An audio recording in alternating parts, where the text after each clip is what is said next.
Hello বন্ধুরা, তোমাদের সঙ্গে আজ আমি খুব সুন্দর একটি চিকেন রেসিপি শেয়ার করতে চলেছি।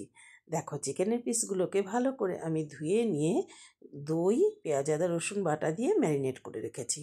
আর তার সঙ্গে কাঁচা লঙ্কা কুচোনো আর গোলমরিচ গুঁড়োও দিয়েছি, কারণ এই চিকেনটা একটু বেশ ঝাল ঝাল হবে। ও, তোমাদের তো নামটাই বলা হয়নি। এই চিকেন রেসিপিটার নাম হচ্ছে কসৌরি মেথি চিকেন মশালা।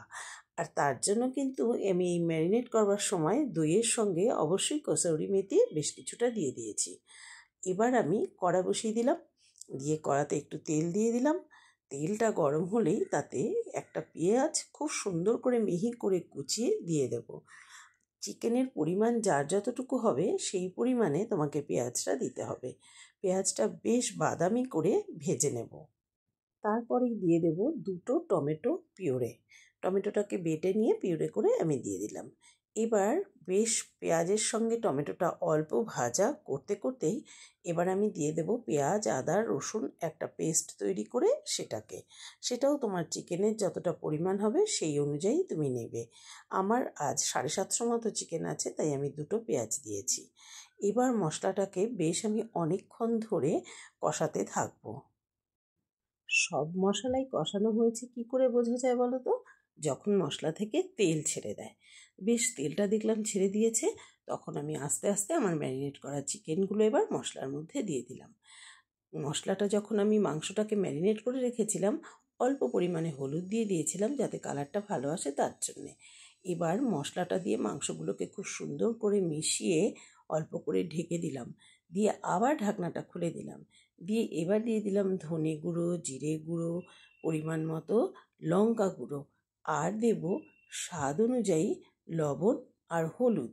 এগুলো কিন্তু যার যতটা চিকেন সে সেই পরিমাণে দেবে। তারপর খুব সুন্দর করে আবার সমস্ত মশলার সঙ্গে মাংসের সঙ্গে মিশিয়ে দাও। মিশিয়ে দিয়ে কিছুক্ষণ ঢেকে দাও।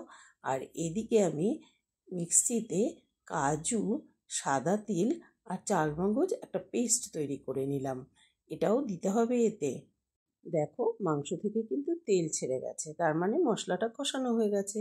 এবার আমি এই পেস্টটা এতে দিয়ে দিলাম, দিয়ে আবার পেস্টটাকে ভালো করে মাংসের সঙ্গে মিশিয়ে দিয়ে ফুটতে দিতে হবে, যাতে এই মাংসর সঙ্গে পুরো মশলাটার একটা বেশ ভালো মিশ্রণ ঘটে তার জন্যে। এবার আমি আবার একটু ঢেকে দেব। 5 মিনিট পরে ঢাকনাটা খুলে আবার কষাতেই থাকবো।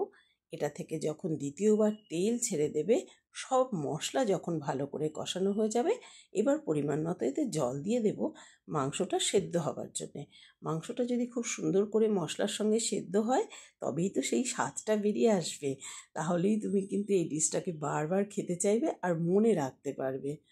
হয়ে গেছে। এর ওপরে আমি এবার কসুরি মেথিটা আবার ছড়িয়ে দিলাম, কারণ আমাদের চিকেন ডিশটার নামই দিয়েছি হচ্ছে কসুরি মেথি চিকেন মশালা। তার জন্যে কসুরি মেথি দিয়ে এটাকে রেডি করে ফেললাম। কি সুন্দর হয়েছে দেখো। এবার আমি সানডে স্পেশাল বলে ফ্রাইড রাইস বানিয়ে নিয়েছিলাম।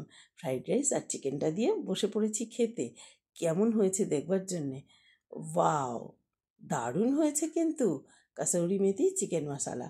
তোমরাও এভাবে একটা সানডেতে বানিয়ে নিয়ে সানডেটাকে একদম স্পেশাল করে ফেলতে পারো, আর ঘরেই পুরো রেস্টুরেন্টের স্বাদ পেতে পারো। যেমন আমি আজ আমার বাড়ির সবার জন্যে রেস্টুরেন্ট স্টাইলে এই চিকেনটা বানিয়ে দিলাম। তাহলে ভিডিওটা দেখো আর লাইক কমেন্ট করো।